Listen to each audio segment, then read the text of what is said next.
Bismillahirrahmanirrahim. Alhamdulillahi rabbil alamin.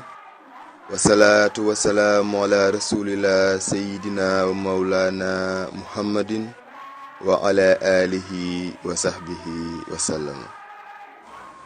Subhanaka la ilma lana illa ma 'allamtana innaka antal alimul hakim. Bonjour chers internautes. Vous suivez votre émission Référence. Bienvenue dans ce premier numéro qui se veut introductif. La présentation est faite par votre ami et frère Aboulaye. Il s'agira donc dans cette émission de traiter de toutes les questions relatives au Mahdi. Le Mahdi, ce personnage à la mode dans le monde islamique contemporain, ce personnage à la mode surtout dans le monde arabe. La question du Mahdi renvoie à des questions connexes et subséquentes. Ainsi peut-on citer notamment la question de Dajjal, la question du Messie, la question de l'heure, la question de Gog et Magog, autant de questions et de problématiques qui constitueront l'objet de cette émission. Dans le traitement de ces différentes problématiques, nous nous baserons essentiellement sur les références religieuses. Lorsqu'on parle de références religieuses, il s'agira notamment d'invoquer les références coraniques, les références bibliques, mais aussi les références tirées de la production des savants, théologiens ou non, appartenant à diverses époques et à divers horizons. La question du Mahdi renvoie donc, nous l'avons dit tantôt, à plusieurs autres questions connexes. Mais peut-être pourrions-nous commencer par cette première question qui saute à l'œil. Qu'est-ce que le Mahdi? Vous conviendrez avec moi que c'est une question complexe. Que signifie le mot Mahdi? À quoi renvoie ce vocable? Commençons d'abord par dire que c'est un mot arabe, que c'est un mot dérivé du verbe hada, ce verbe trilitère composé de ha, de dal et de ya. Ce verbe signifie guider et le mot Mahdi signifie celui qui est bien guidé par le Seigneur. Nous constatons que dans le Coran, ce verbe hada est souvent utilisé. On peut citer notamment dans le prologue du Coran, Ihdina siratal mustaqim. Il y a aussi toujours dans le Coran, Innaka la tahdi man ahbabta walakin Allah yahdi man yasha.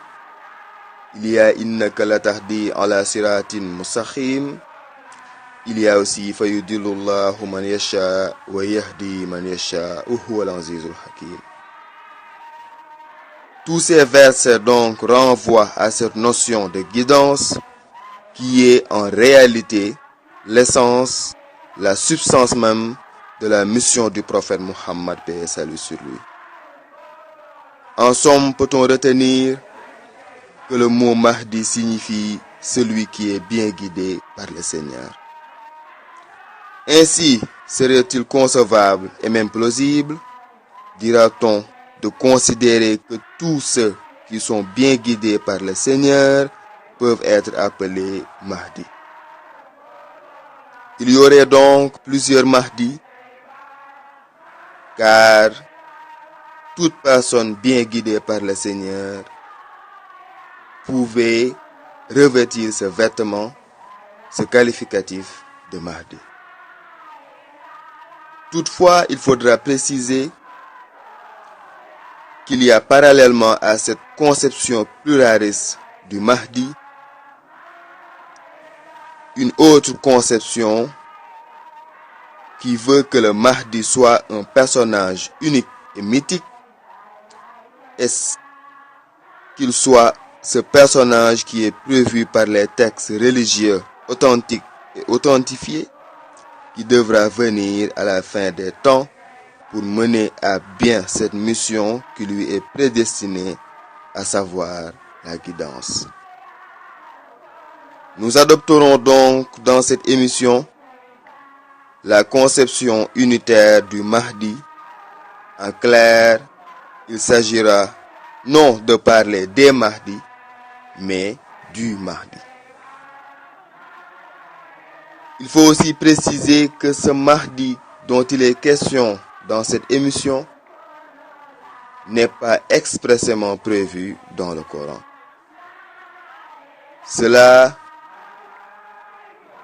fut la cause de vives controverses dans la doctrine musulmane, certains allant même jusqu'à douter ou même nier l'existence, la réalité même de ce personnage emblématique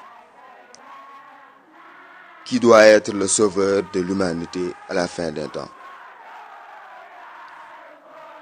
La majorité des savants a objecté pour dire que le nombre pléthorique de hadiths rapportés à ce propos ne pouvait autoriser aucun doute sur la réalité de ce Mahdi. Ainsi, selon ces savants, le nombre de hadiths rapportés à ce propos a atteint le niveau appelé tawatur. Cela veut dire que c'est un nombre assez consistant, que c'est un nombre considérable et que le nombre de ces hadiths ne pouvait autoriser un quelconque doute sur la réalité de ce personnage. Parmi cette panoplie de hadiths rapportés à propos du Mahdi, on peut citer ce hadith rapporté par Al-Bukhari: Kayfa antum iza nazala ibn Maryam fikum wa imamakum minkum.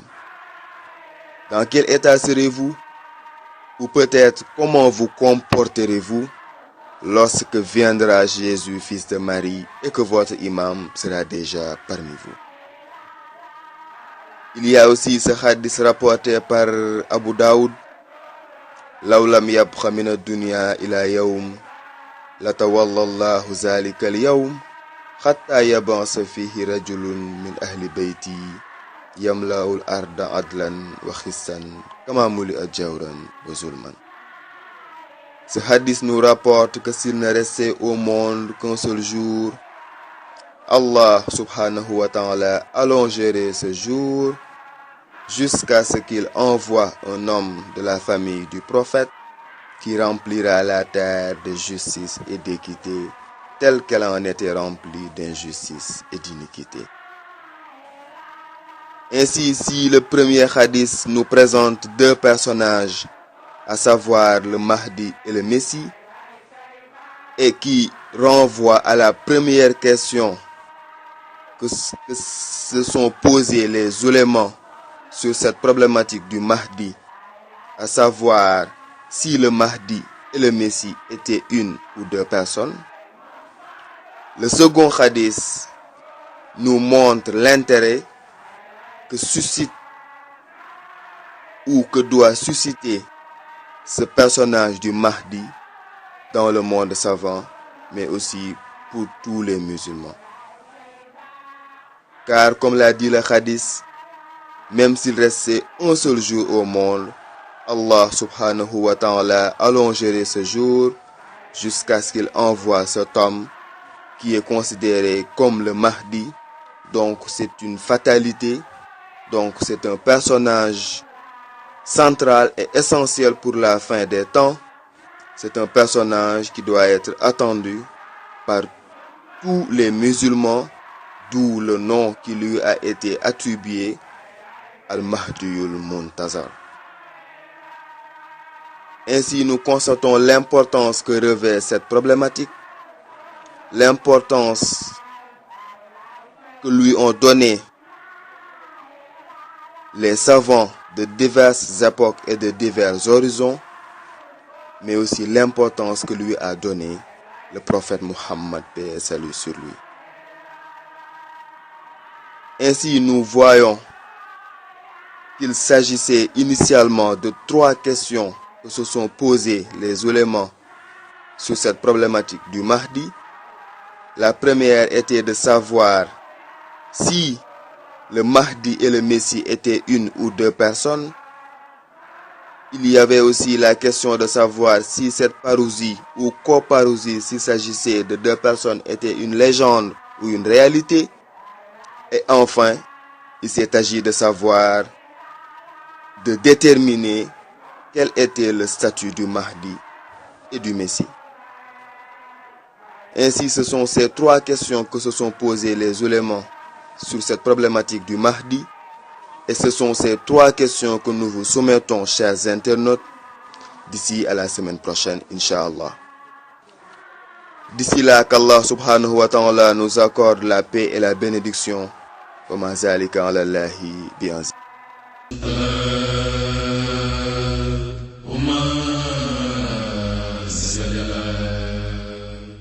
سيدنا محمد وسلم